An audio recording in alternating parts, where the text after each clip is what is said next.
What's happening guys, Gemma here and back again for another video. First and foremost I want to apologise for the lighting here. It's very early in the morning. If it's slightly fuzzy then that's not my usual forte. It's Friday morning, again very dark outside, but hopefully things will be okay. But we're not going to dwell on that too much because I really want to show you my awesome retro games bundle that I picked up from John Shaw's Sales and Exchange. If you saw the retro games video here, you would have seen some beautiful gems yourself, and some of you did pick out what I'd actually picked up, and I'm going to show you now. There'll be some close-ups as well, so don't worry. Got a really sick ball. So without further ado, ball haul. Without further ado, let's take a look. Straight off the bat then, got a boxed complete. I'm just going to put it down because it's like ultra heavy. I'm going to put it here. Boxed complete Mark 1 Mega CD, and it is absolutely in mint condition. You saw the time lapse at the end of the video, and me and John both wanted to just take a look at everything. It does include 2 of the 3 games. Boxes in, I would say, and for its age I would probably go a solid 9 out of 10. So I'm like really happy about the condition. It's been a god's age since I've had one of these. I used to have an unboxed one as a kid. When I lived with my grandma, I think I would have been about 16 at the time. Wasn't as into it then, played a lot of Road Avenger on it though. So I'm like super stoked to have this back. I'm really happy. And it was probably my main pickup, but I do have some absolute quality titles down here. Now, with this haul, I mean, this was the kind of most expensive piece that I picked up. It is a quality haul over a quantity haul, I will tell you that.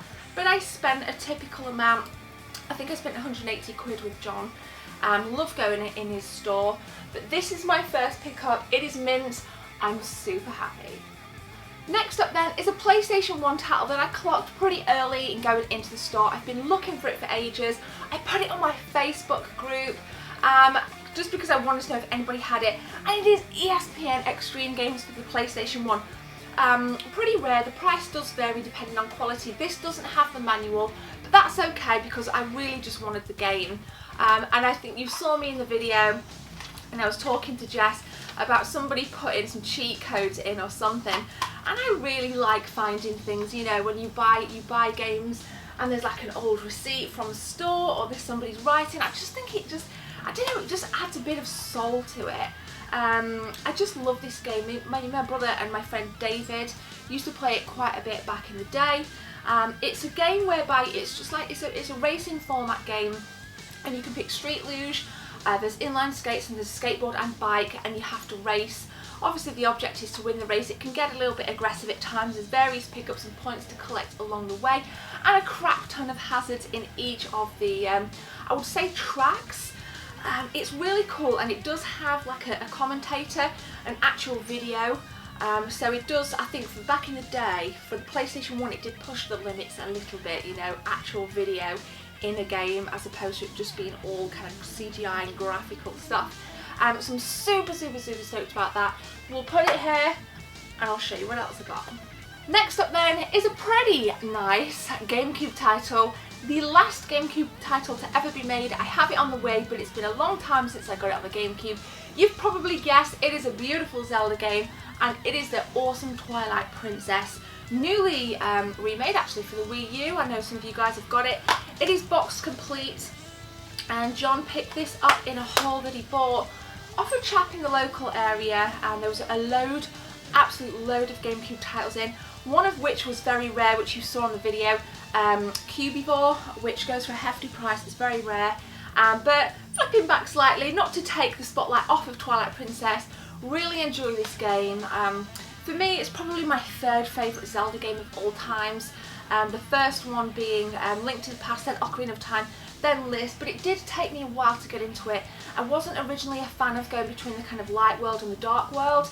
As much as that was a concept in Link to the Past, for me it didn't really fit or click rather, until I actually replayed this on the Wii.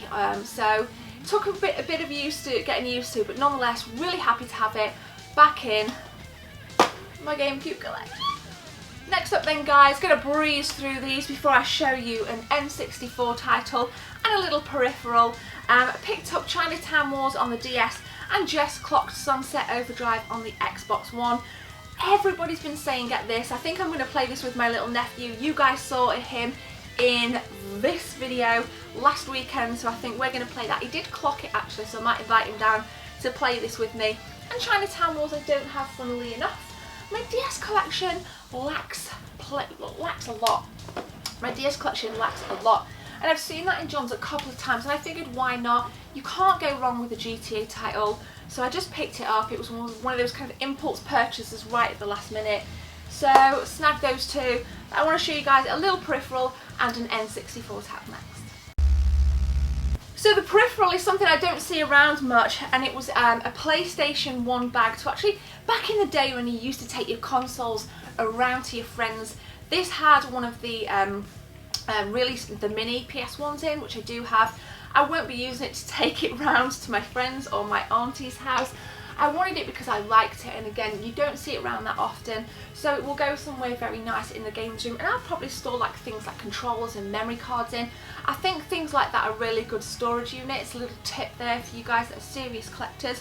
Things like that just look nice, and they can be really quality storage as well.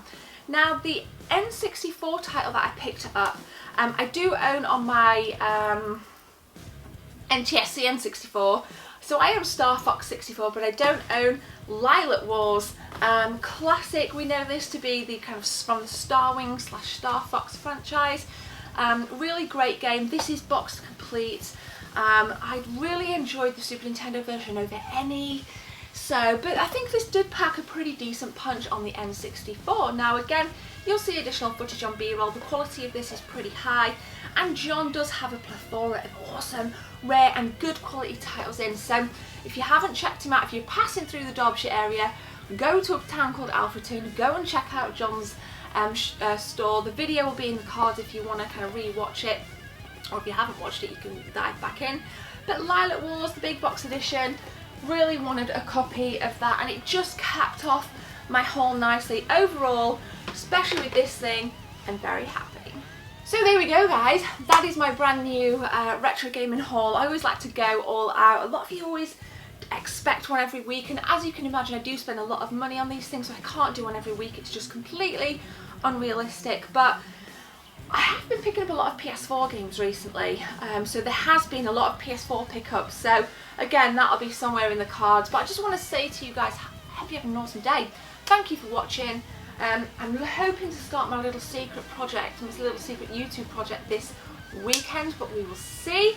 Hope to see you guys on stream as well. If you're feeling generous, please hit that subscribe button, it really helps the channel grow. But for now guys, have a beautiful day. My name's Gemma, take care, see you soon.